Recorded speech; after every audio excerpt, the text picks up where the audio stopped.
Hello everyone, welcome to my channel commerce knowledge by Anuradha ma'am. आज के video में हम डिस्कस करेंगे बिजनेस स्टैटिस्टिक्स का इम्पॉर्टेंट क्वेश्चन जो आपके एग्ज़ाम के लिए मोस्ट इम्पॉर्टेंट है। ओके, आपका जो पहला क्वेश्चन है most important, right a note about professor PC Mahalanobis. अभी इसके पहले वाले वीडियो में हम आपको सिलेबस डिस्कस किए हैं, वहाँ आपको बताएं कि ये टॉपिक न्यू ऐड हुआ है। Okay, father of Indian statistics के बारे में। फादर ऑफ इंडियन स्टैटिस्टिक्स कौन है? Professor PC Mahalanobis. तो आप ये टॉपिक ज़रूर से पढ़ लीजिएगा। ओके, एंड इंडियन स्टैटिस्टिक्स के बारे में भी पढ़ लीजिएगा। ओके, और प्रोफेसर पीसी महालनोबिस के बारे में भी एंड इंडियन स्टैटिस्टिक्स के बारे में। ओके, नेक्स्ट क्वेश्चन है आपका, difference between primary and secondary data. Okay, primary and secondary data में डिफरेंस क्या है? प्राथमिक एवं द्वितीय समंक में डिफरेंस क्या है? आप यहाँ से क्वेश्चन पढ़ लीजिएगा। प्राथमिक समंक किसे कहते हैं, प्राइमरी डाटा क्या है, एंड प्राइमरी डाटा का कलेक्शन कैसे किया जाता है। ओके, ये क्वेश्चन आप ज़रूर से पढ़िएगा।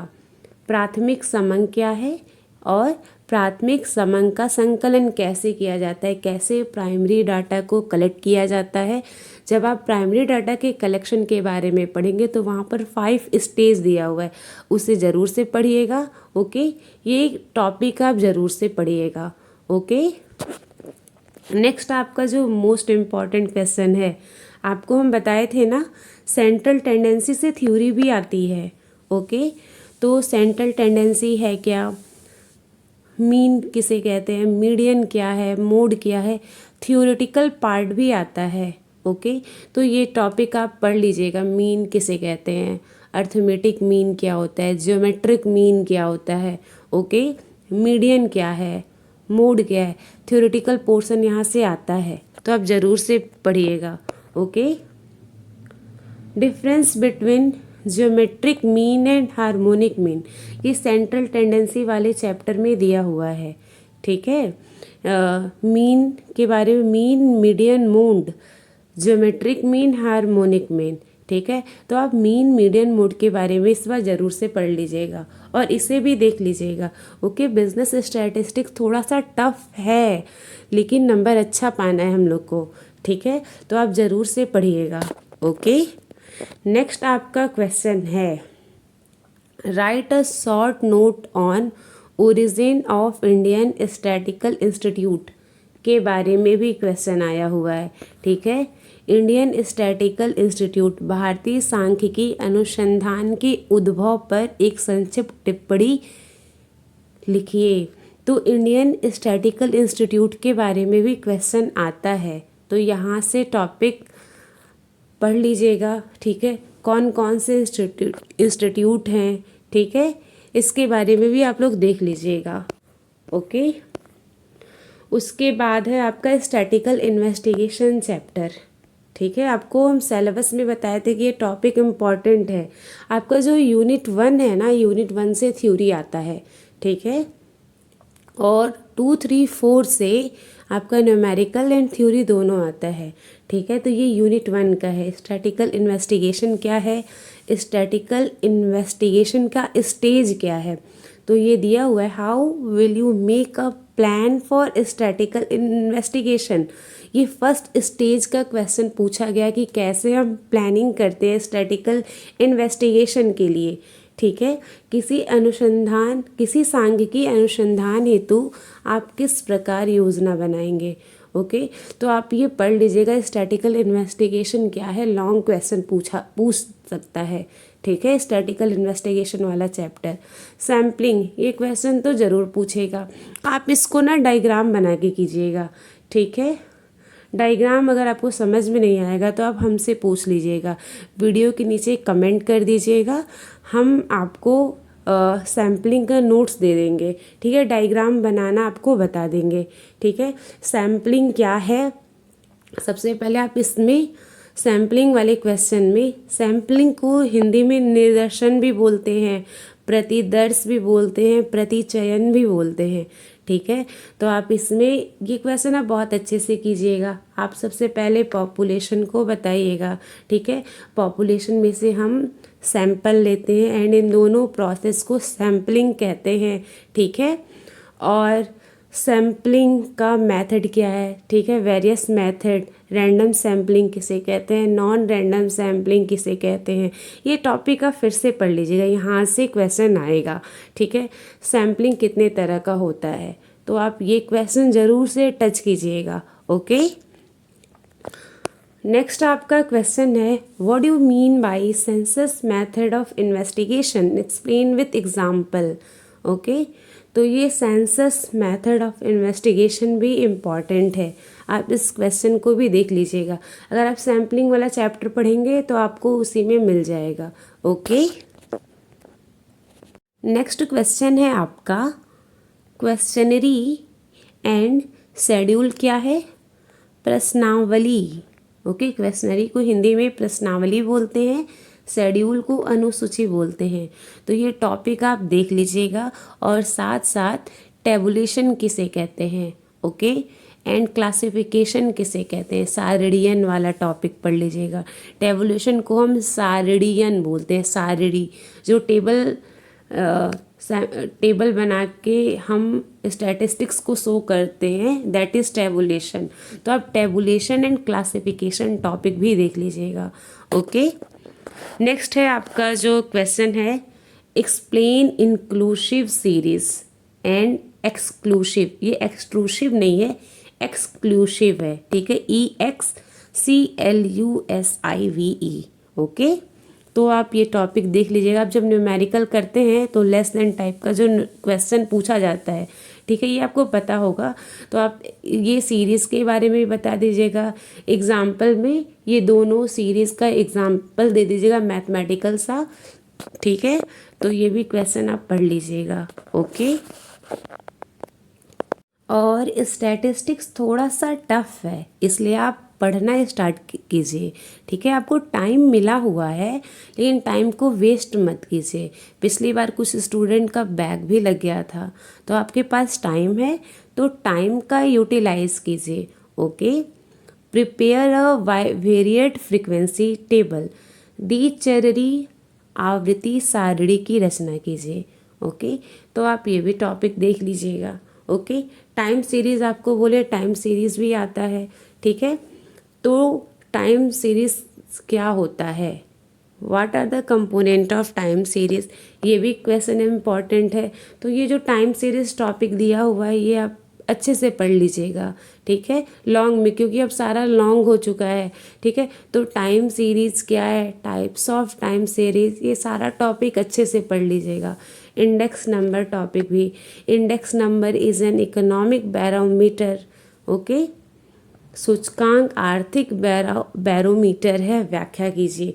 तो इंडेक्स वाले टॉपिक एंड टाइम सीरीज़ वाले टॉपिक आप अच्छे से पढ़ लीजिएगा, यहाँ से लॉन्ग क्वेश्चन पूछेगा, 100% पूछेगा। ठीक है, नेक्स्ट आपका क्वेश्चन न्यूमेरिकल पोर्शन से दिया हुआ है।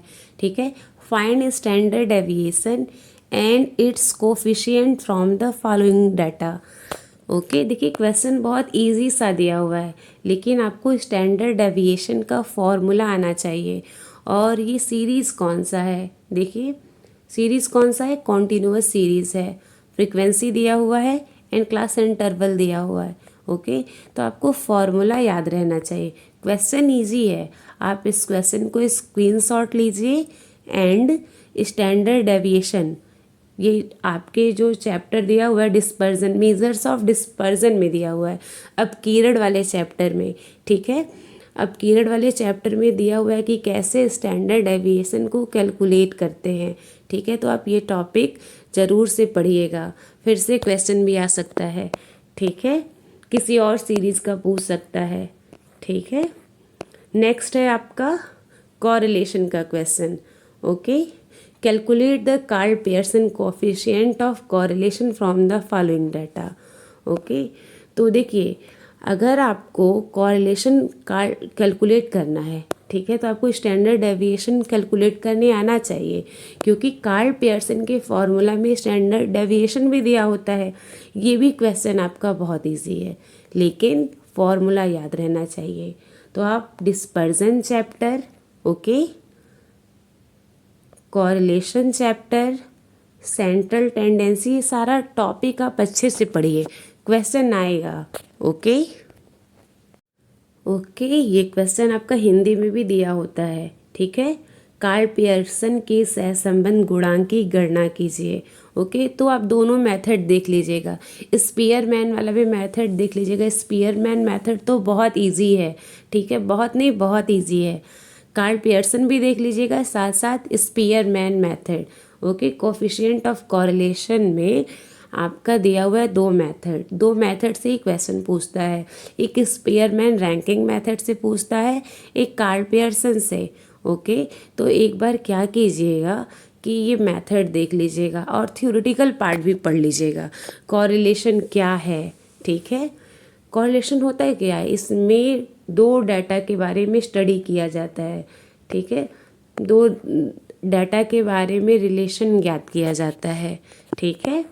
नेक्स्ट आपका जो क्वेश्चन दिया हुआ है ये है, from the following data compute the trend value and by the method of least square also estimate the income for the year 2018 assuming the same trend.